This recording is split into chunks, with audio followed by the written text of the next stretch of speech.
Fala pessoal, tudo bem com vocês? Meu nome é Murilo Perim, mas podem me chamar de Mupa.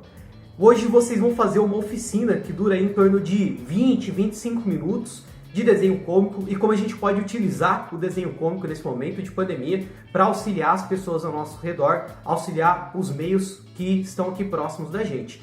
Essa é uma iniciativa da Secretaria Municipal de Cultura junto do Fundarte, que é o projeto Cultura em Rede, e além dessa oficina vocês podem encontrar muitas outras. É importante ressaltar que toda essa oficina foi gravada, editada, conforme as recomendações da Organização Mundial de Saúde. Então, antes da nossa oficina, vamos aí para alguns recadinhos. Combatendo o Covid. Olá, meu nome é Vidi, mas podem me chamar de exemplo cômico da aula. Vou passar alguns recados para vocês. Vou explicar algumas coisas sobre a pandemia que assola o mundo todo. Em primeiro lugar, ela é real. Precisamos da ajuda de todos para combatê-la. Então lembrem-se, não saia de casa. Mantenha-se saudável e ocupado. Leia, jogue, desenhe. Tenha vários hábitos para cuidar da sua mente. Quando precisar sair, use máscara. E cuidado, não mexa com sua máscara enquanto estiver fora. Lave suas mãos constantemente com água e sabão. Quando não estiver em casa, aplique sempre que puder álcool em gel. É com empatia e a união de todos que venceremos a pandemia. Muito obrigado pela atenção de vocês. Bom, pessoal, após os recados, então, vamos começar a nossa oficina. Mas, na verdade, ela já começou. Se você perdeu, fica tranquilo, eu volto para vocês.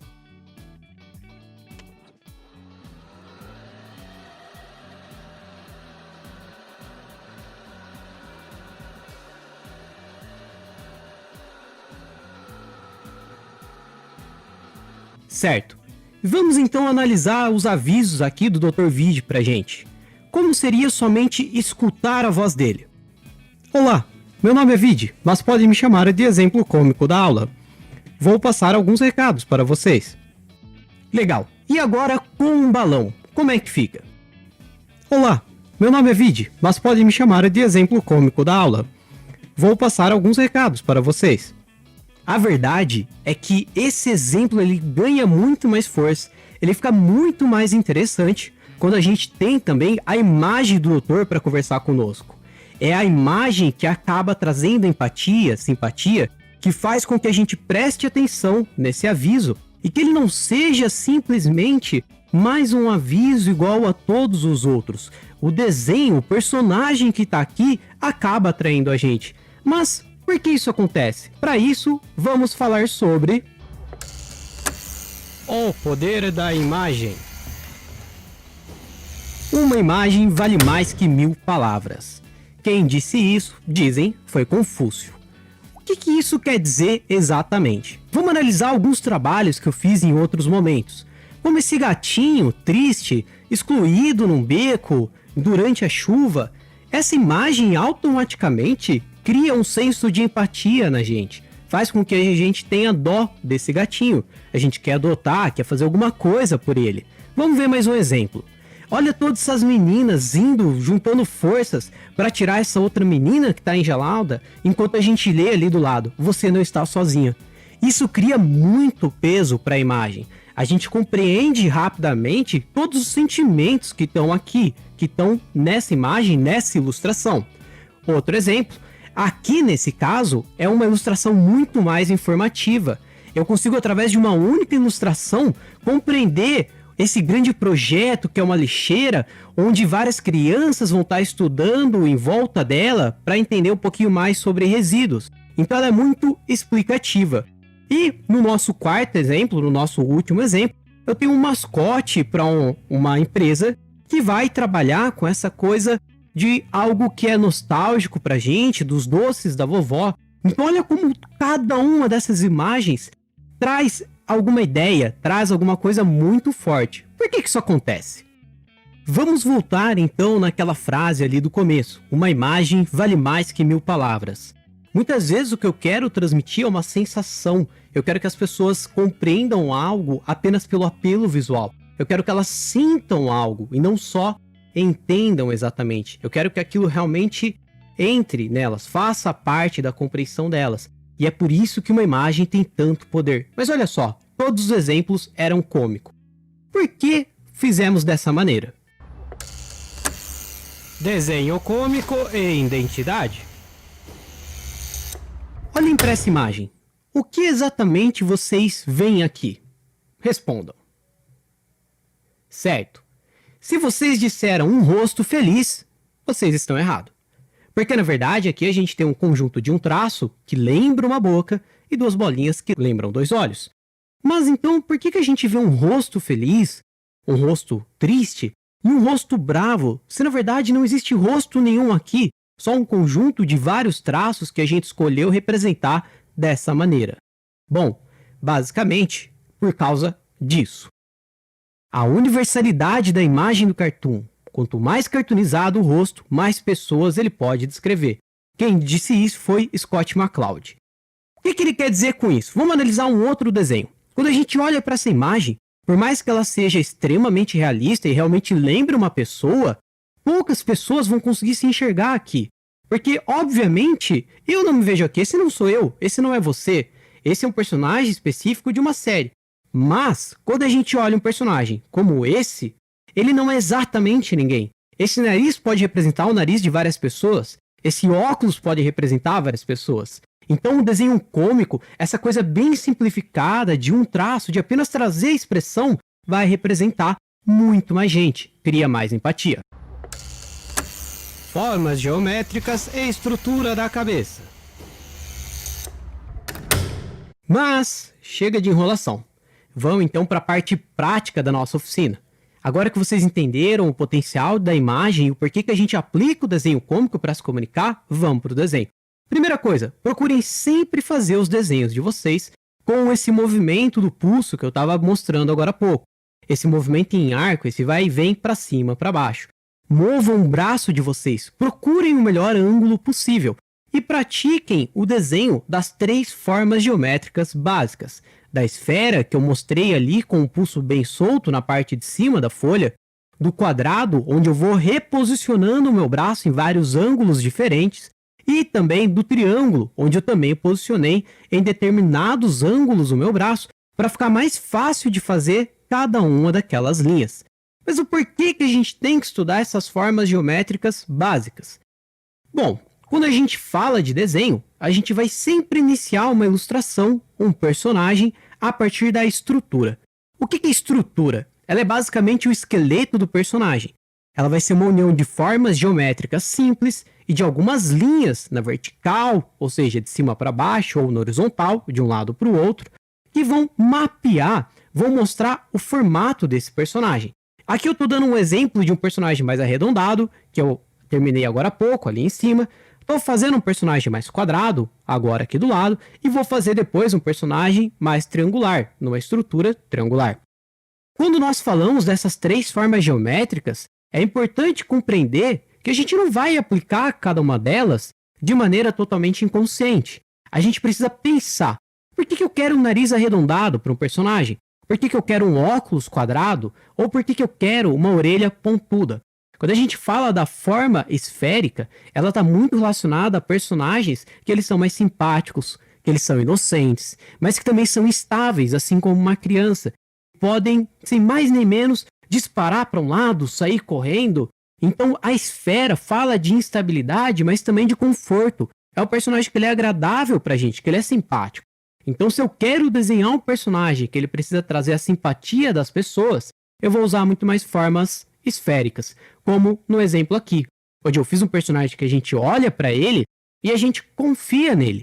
Ele é um personagem que não parece trazer nenhum mal pra gente. Dá para acreditar nele e a gente tem vontade de virar amigo desse personagem. Mas se eu falo de um personagem que ou ele vai ser mais chato, ou talvez até mais estudioso, ou mais firme nas posições dele, então nesse caso eu vou usar muito mais a forma quadrada. É a forma quadrada que vai trazer cada uma dessas características que eu falei agora. Então, no segundo exemplo, no personagem quadrado, eu procurei deixar ele todo basicamente bem quadradão. O nariz é muito mais próximo de uma forma quadrada, a boca também é baseada em uma forma quadrada, os óculos, a orelha. Eu exagerei bastante o uso dessas 3 formas básicas aqui para poder exemplificar para vocês. Esse segundo personagem, que é mais quadradão, vai trazer pra gente uma ideia de alguém que até pode ter segurança naquilo que diz ou naquilo que vive, mas provavelmente não se sente confortável de fazer algo diferente, de sair das bases dele. Porque é isso que o quadrado é. Ele tem uma base firme, ele tem as laterais firmes. Então ele não é uma forma que vai se mexer muito, que vai sair do lugar. Ele traz essa firmeza para aquilo que é bom, essa segurança, essa coisa de saber que transmite confiança, mas ao mesmo tempo ele traz também para aquilo que é ruim. Pode ser um personagem que é chato, que não sai daquela posição de conforto, que é um personagem que vai estar sempre firme, tanto psicologicamente quanto fisicamente falando, na mesma posição. E quando eu falo da forma triangular, eu estou falando de algo que é mais agressivo, algo que é muito mais instintivo. Por quê? O triângulo, basicamente, ele tem uma ponta, e essa ponta pode machucar. Então, quando a gente fala do triângulo, ele vai transmitir uma série de sensações que tem a ver com esse ato de machucar, que tem a ver com essa coisa que parece mais violenta. Então, o personagem que tem muito triângulo, como esse que eu usei aqui no exemplo, ele vai transmitir uma cara que não parece muito confiável. Estrutura do corpo e desenho do personagem. Bom, mas não é somente para a cabeça que a gente vai usar uma estrutura para desenvolver o nosso personagem. Eu também preciso fazer isso para o resto do corpo dele. Então, nesse caso, eu decidi fazer uma esfera com aqueles dois tracinhos que mapeiam o rosto e para o corpo um retângulo. Como funcionam esses traços de mapeamento? Esse tracinho vertical, ele mostra para onde o personagem está olhando. No meu caso, o personagem está olhando um pouquinho para o lado, ele está com a cabeça um pouco inclinada. Então o traço está inclinado aqui para o nosso lado esquerdo. O traço no horizontal, ele vai mostrar a posição do nariz e das orelhas, sempre mais ou menos no meio da nossa forma da cabeça ou um pouco abaixo. Depois disso, eu começo fazendo o nariz, onde os dois traços se encontram, a boca um pouquinho abaixo, os olhos levemente afastados do meio e as orelhas entre o nariz e os olhos. Para o corpo do personagem, eu escolhi uma outra forma geométrica, o retângulo. Fiz também aqui uma linha na vertical que mostra onde está o meio do corpo dele, para posicionar uma gravata, para saber onde está o umbigo ou até a fivela de um cinto. Uma linha um pouco mais alta nesse retângulo, na horizontal, e uma um pouco mais baixa. A mais baixa representa o limite da cintura e a mais alta o limite do peitoral. Para os braços e para as pernas, eu fiz como se fosse um aminho palito, só que aqui com um pouquinho mais de largura. Eu usei 2 traços para cada um dos membros, para ele não ficar tão fino assim. Tomem cuidado, lembre que a primeira parte do nosso braço e a segunda parte, o antebraço e o braço, tem mais ou menos o mesmo tamanho. A mesma coisa para a perna. A coxa e a panturrilha têm tamanhos parecidos. Façam os detalhes devagar e nunca deixem que as roupas toquem o limite da estrutura. Elas precisam ficar um pouquinho mais largas. Brinquem com essas formas geométricas. Tentem desenvolver outras estruturas. Vocês podem mudar um pouco a posição desse personagem, como ali no nosso segundo exemplo, que está acima. Vocês podem também mudar a forma do corpo desse personagem, como o terceiro exemplo que eu estou desenhando agora, ali embaixo. Ele é muito mais forte. Então, o que eu fiz? Eu deixei o peitoral dele muito mais largo, usei uma forma geométrica só para o peitoral e fiz o abdômen bem mais fininho. Fiz os ombros como 2 esferas bem grandes, o bíceps também como uma oval bem grandona e fiz as pernas bem fininhas para deixar ele engraçado. Pratiquem e façam diversas estruturas diferentes. Desenhando sensações. Outra coisa relevante que a gente tem que levar em consideração quando desenvolve uma ilustração para atingir outras pessoas é a expressão do nosso personagem. E quando eu falo em expressão, a gente está falando tanto da expressão facial, como eu desenho um personagem feliz, um personagem triste, quanto a expressão corporal. Como assim? Nesse primeiro exemplo, nosso personagem tomou um susto. Então eu estou fazendo todo o corpo dele inclinado. A perna que está fixa no chão nitidamente está perdendo o equilíbrio, o corpo dele está indo para trás. Ele está com os braços esticados, como quem pede ajuda. E no rosto dele, eu fiz os olhos bem abertos, bem arregalados, a sobrancelha muito alta e a boca aberta. Tudo isso mostra, tanto no corpo quanto na face, que ele está assustado.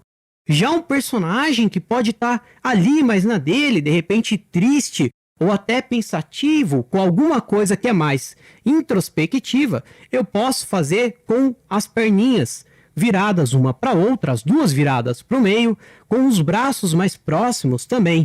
Nesse exemplo, eu decidi deixar esse personagem apaixonado. Então eu coloquei ele com um sorriso bobo no rosto, que tá todo torto ali, que tá bem um tracinho para cima, um para baixo, essa coisa de quem tá perdendo o controle. Substituí os olhos por dois coraçõezinhos para ajudar a trazer essa ideia da paixão e fiz também essas pernas bambas, como eu disse, as duas direcionadas para o meio, uma se encontrando com a outra, um bracinho no peito e o outro esticado. Eu poderia usar outros recursos para representar esse personagem apaixonado. Eu poderia, por exemplo, fazer ele com os olhos com brilhos bem grandes. Esse brilho no olhar mostra uma sensação de leveza, uma sensação de alegria. E posso colocar o íconezinho do coração em cima da cabeça dele, junto também de um sorriso mais simples, também ali um sorriso bobo. Se eu quero fazer um personagem que simplesmente vai se apresentar para alguém que está mais paradinho, posso colocar ele de frente, um sorriso simples ali no rosto, aquela curvinha em forma de ferradura para cima, as sobrancelhas um pouquinho mais altas, curvadas também para cima, e o personagem numa pose tranquila. Desenvolvendo um personagem.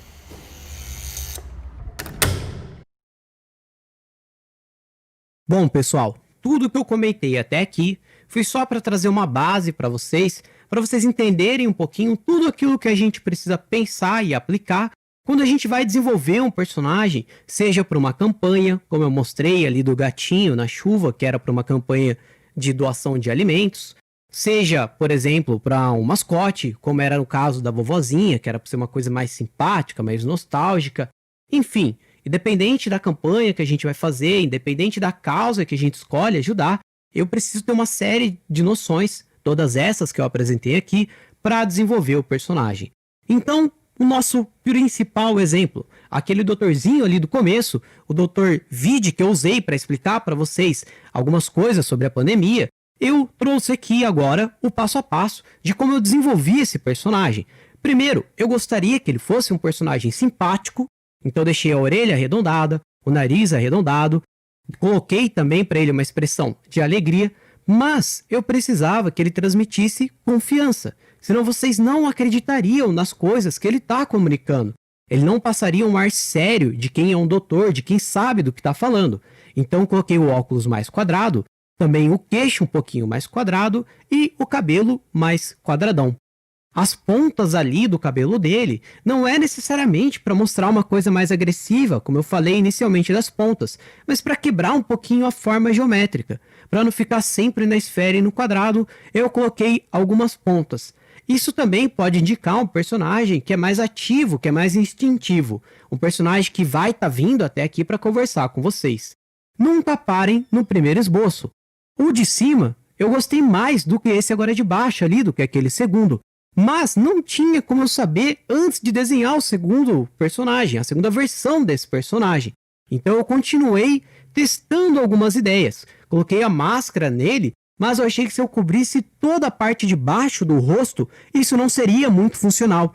Eu perderia muito da empatia desse personagem, da simpatia que ele tem. Então eu acabei retornando dessa ideia. Tentei também usar outra forma para o cabelo dele, mas não achei muito funcional. Achei que não estava se encaixando muito bem na estrutura. Porque tem isso também. O cabelo é uma parte que eu sempre deixo para fazer por último no rosto do personagem. Digamos que o cabelo funciona para a cabeça, assim como uma moldura funciona para a pintura.